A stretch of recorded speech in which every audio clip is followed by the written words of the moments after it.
Good to see you again. So it's been so long. It's been so long. Please Make yourself at home, please. Let's get a booty bottle. For real. Yes, hello. If you got it. I just covered it up a little bit. Don't. If you got it, why not? Yeah, Why not, right? Right? Yeah. Do you ever catch it in a reflection? My husband catches it all the time. With his hands? Maybe his mouth. I've noticed. This is a family show. It's okay, it's fine. Family-ish. It's fine. Family adjacent. They know what it is. Before we get into the Real Housewives of it all, we were just talking a hot topic about calling friends. Do you call people? Do you text them? Do you prefer a phone call? How do you operate with your friends? With my friends, absolutely. Like I'm gonna call Kelly. I'm gonna call Shari. Like some of my best friends. Yeah. Right. But then, like, my sisters, of course, mom, dad, Right. husband, kids, my daughter will call me. She's probably calling me right now from school. Is that right? She just blows She my college? She phone up. doesn't text. She calls. She's 7. Oh, she's right. She's not in college. Calls all day, all night. Oh. And if I don't answer, then she'll text, answer your phone. I'm like, girl, what do you want? Go to bed. But no, if you're not like within my close circle, I'm like, just text me what you want. Yeah. Would you say you have more acquaintances or close friends? More acquaintances. Yeah. Same. Do you prefer it that But way? I do make everyone feel like they're my best friend. I feel like that right now. Because we are. I Hello. know. She's Like it was a right into hug her and life it was insurance policy. instantly. The whole thing. Yeah, can I get a policy on both of you? Yes, Sure. you can. We want our own booties on rum, though. I'm probably worth more dead than I am alive, if I'm being honest. Too. Okay, your sophomore season Yes, of it's being here. a peach. Season 17, how is it going? It is going. Oh my goodness. Fair. I do feel like my feet are finally planted. Yeah. I came into it kind of walking on eggshells, not understand. Like being a friend on the show is very different. People don't understand. Sometimes you don't even have a microphone on you. Right. So your voice matters, but they don't always hear it. You may or may not be invited to some of the outings with the ladies, but being a real housewife, a peach holder, diving into your life, your family, your faith, your fashion, the funness of it all. And it's like, hi, we're focused on you. Yeah. This is you and I. So it's just different because it's like, okay, wow, I'm an open book. You know, I've never really shied away from the camera anyway in life. So here you go. It's different. That's tricky, though, because even if you are an open book and you're on an incredibly popular show and everybody knows details about you that, like, your personal friends should know. Yes. So when they come up to you in the street and they go, oh, how's that You did this, rash? Like, are you my like, oh, it's better? Like, is it I'm weird? Like, what should I do for it? Yeah, that's right. Like, I had an ointment. No, and you know what? Sometimes it's unfortunate because people see a small clip of you and they think they know you. Of course, and yeah. so they judge you harshly in the comments. They're like, oh, you're this or you're that. And you're like, y'all saw 5 seconds of a clip. No like, context. My IVF journey started 7 years ago or what, you know, but you guys only seen this snippet of it. So now you're thinking I'm on trend or trying to be on brand by doing things. And I'm like, stop. I've been doing this. Get to know me. I've been doing this before it was in vogue. I've been twerking since the 90s. Thank you. You know? Thank you.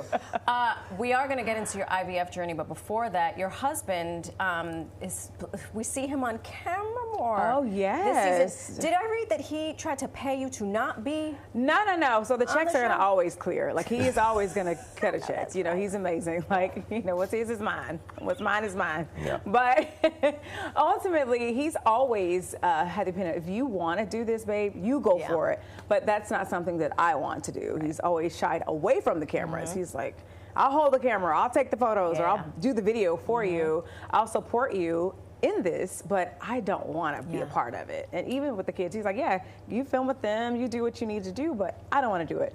But this year, I'm like, come on. He's like begrudgingly like, all right. Sometimes it was so crazy because the cameras would be on him and he'd be like, hi. And I'm like, stop talking to me. Don't look at the camera. They're like, all right, well, thanks, Gerald. Let's take a picture. I thought you were going to say, he was like, hold on, this is my better side. Yeah. No, Okay, now no, he'd be like, and then I'd be like, all right, babe, well, I'm just going to get packed. He's like, okay, bye. I'm like, you did it again. Stop talking to the camera. It's charming. It becomes part of his personality, though. It's nice. Exactly. It's real. So, no, I appreciate him just trying to navigate this foreign space for him. He's not, like I said, a camera guy. So he's really doing That's fair. He's doing a lot better this year. That's good. Yeah. And it's important to share your infertility journey with the world, basically. Yeah, I mean, I guess growing up, we always hear, you know, don't be barefoot and pregnant, finish school, get a career, you know, establish yourself, then start your family or whatever. Find your great spouse. And you're never told, like, but you do know you were born with the amount of eggs you're going to have, and they're going to fall off every year. And when you get to a certain age, you may not be able to procreate, or you may not be able to grow your family in a way in which you desire. So here's some alternative options.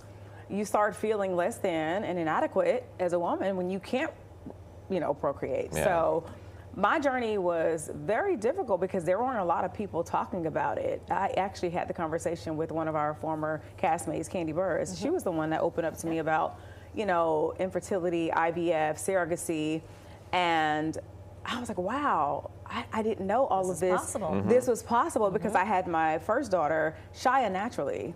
Right. Just good old fun. Right. Yep. And what's fun? What is that? oh, well, Don't walk into it. Don't walk into it. Don't do that. Let me explain it to I'm you like a 7-year-old. later. We'll talk about it. But then when it came down to us trying to have another child, it was hard. And I was like, man, what is happening? Yeah. After so much testing and also talking about it, I realized a lot of women share this same journey. I get so many DMs about, one, how did you find your surrogate? What can I do? Are there grants involving, surrogacy or even just IVF, the process? What's the difference between an embryo and just egg freezing? You were educating the public. I'm like, you have apparently, a platform, yes, and it took a lot for me to even just understand it. Obviously, we don't choose a sex; the male does. Right, but of course, yeah. when it comes down to creating embryo, you want to get a healthy, viable embryo. It doesn't matter about the sex. You're just like, give me a healthy baby. Exactly. And in addition to all of this, you're launching a business. I'm trying. And what can folks expect from that and the next season? Yeah, so I have a rum company that I'm starting. I started out in Grenada when I was there twerking, of course, for the carnival. And I just fell in love with the people, the culture, and the rum. The rum has like an aphrodisiac that you don't need the little blue pill. You just kind of drink the rum. And I'll take 2. so I was like, I'll bring you some. Don't Thank worry, you. I got you. Maybe a half gallon. So yeah, I'm trying my hand in the liquor industry, but also on Broadway. I have become co-producer of August Wilson, Joe Turner's Come and Gone. And it is amazing. It's a must see. You got to check it out. You got Taraji P. Henson. You got Cedric the Entertainer. Directed by Debbie Allen. Say less. August Wilson. We've had some of the stars on the show. Yeah. Thank you for your service and your money and your production skills. Yeah. All of it. Shamea, thank you so much for spending time with us. Congratulations. Thank you for having me. I Thank you appreciate very it. This much. is fantastic. Don't give him any rum. Real Housewives of Atlanta airs Sundays at 8 p.m. on Bravo. All episodes are available to stream the next day on Peacock.